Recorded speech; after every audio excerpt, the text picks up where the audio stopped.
Hello and welcome to another video. In today's video we're going to continue the reassembly of the Wheelhorse Raider 9.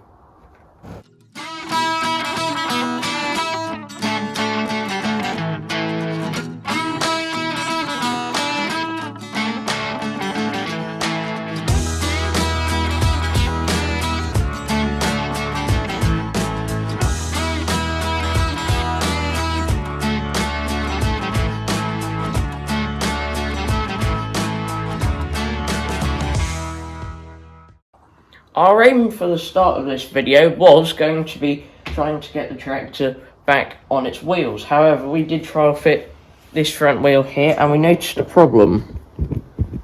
As you can see there's quite a bit of wear in the wheel bearings, which isn't very good. And since we've replaced pretty much every other worn part in the steering, we think we should probably do that as well. So they are quite specialist bearings, but we have ordered them and they may arrive during this video. We're not fully sure when they're meant to arrive, but since that isn't a definite that we'll get those parts for today's video, we're going to start working on other parts of the reassembly. The first job we're going to do is fit the tie rods. Now the original two we have here, this one's homemade and therefore not standard, and this one is broken, so we're not going to be using those. We have these two replacement ones here, which are second hand, that we're going to put on instead. They do have a bit of wear, but it's still better than using the old ones, so I'm going to put this one on now.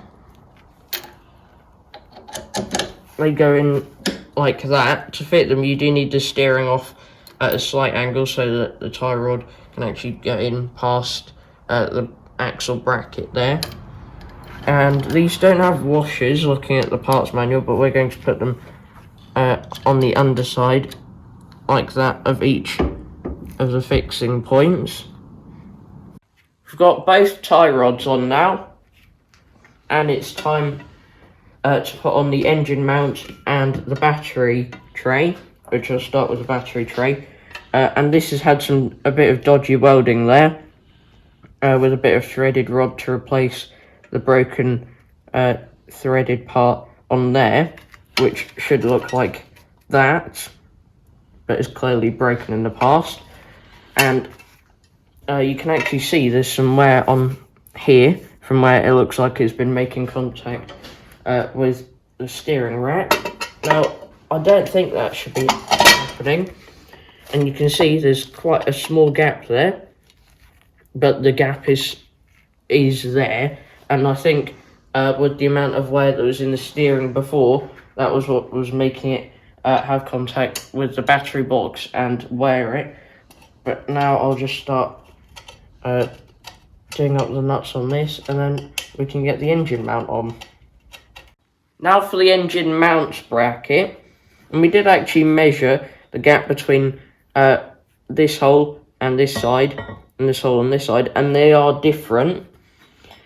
So we think that might affect how the engine sits and lining up with things like the belt going back to the gearbox. So we rewatched one of our earlier videos when we took this off, and we think we've got this the right way round now. So I'll just try and line that up. But when we took this off, the bolts were actually this way around, with the head on the underside, but we just checked the parts manual because we weren't fully sure if that was right, and they should be this way around, which shows that this tractor has been apart before. But now I'll just quickly try and put this on. Quite difficult to get under here, and then we'll see you once this is actually on. While we were fitting the engine bracket, the postman came and he delivered our new wheel bearings. And the original ones were made by a company called Heem in the USA. And we have a really good local bearing supplier that usually sorts us out when it comes to these kind of problems. However, when we contacted them, they couldn't actually source any of these type bearings from in the UK. So we went and asked some of the UK Wheelhorse people, and they recommended us quite a popular supplier for aftermarket parts, and this is what we got. However, these should be an interference fit when you put them into the wheel, and they're clearly not. That just drops in. And the whole point of getting these was to reduce the amount of wear in the wheel bearings, because these are slightly worn. However, if you look at this, quite a bit of movement on that, and that's a brand new bearing. So we're not very impressed by these, to be honest. So we are going to, unfortunately, have to put the originals back in. We have the original wheel bearings fitted back onto the wheels now. So they can now be fitted. And then we'll be able to take it off the axle stands.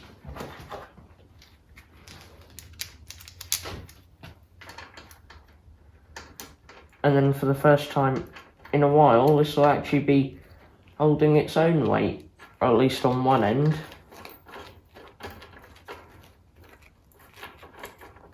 We now have both the wheels on, and we've taken it off of the axle stands, so it is partly standing on its own weight now.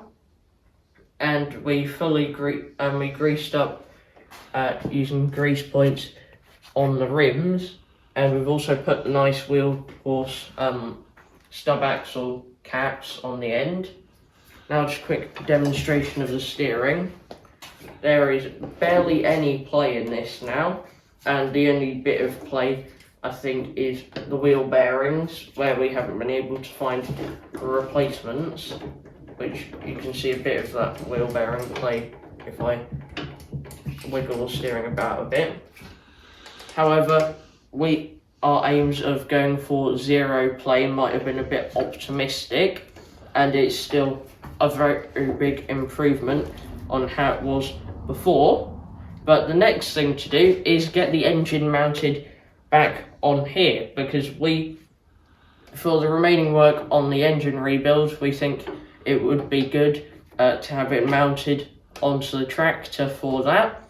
And that's a simple case of plonking it on and then just getting the bolts wherever we've put them and lining it up and bolting it down. But we'll do that off camera for you, and we'll come back once we've got it fitted. We have the engine on the tractor now, and it is lined up, and we found the engine bolts. So we put them all through, and we're now just tightening up one of the last ones now. And we've actually put the bolts the right way up, which is this way, whereas they were the other way when we first got this tractor. And although it's slightly more difficult this way to do them up, we've put the ratchet ring spanner underneath, and then I'm using this normal ring spanner to control it like this, which basically just uses the ratchet backwards.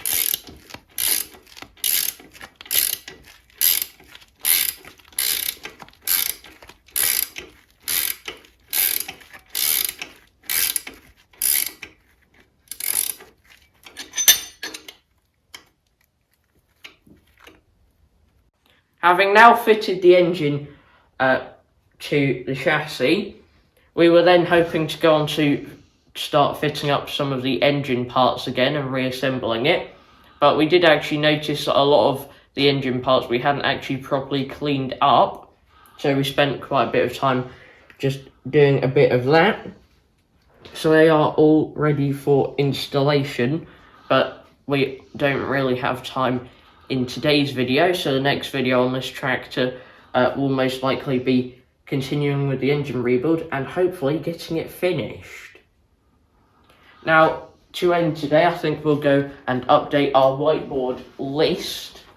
Now, we didn't do this last project video on this tractor, so I'll just go tick off the things from last video as well, which we did the stub axles and the pin, which means under front axle we can tick off that entire thing. Now today we did the steering tie rod, so that's another small tick, and means that we've done everything we need to do on the steering. So let's have a look at the rest of the list quickly. Now with the seat stuff, we are working on this at the moment on some options. The footrests, we're cleaning up all of the panels at the moment, and then we'll decide what we want to do with the footrests. We haven't checked out the tyre pressure on the rear wheel yet. We have the new throttle and choke cables ready for installation, but that's a little later down the line on the project. Wiring, we'd like to get the engine done first before we have a go at that. Lights, probably the last thing we'll actually do. Engine, we've just spoke about, next episode probably. And the final thing that I can see is parking brake, which on that we have made it so that it works. You can see if I go like this, that does stay on. However, this will need some adjustment once we actually get the new drive belt fitted, so there's no more we can do to that yet. But that's it for this video. Thanks for watching, and I'll see you in the next one. Bye.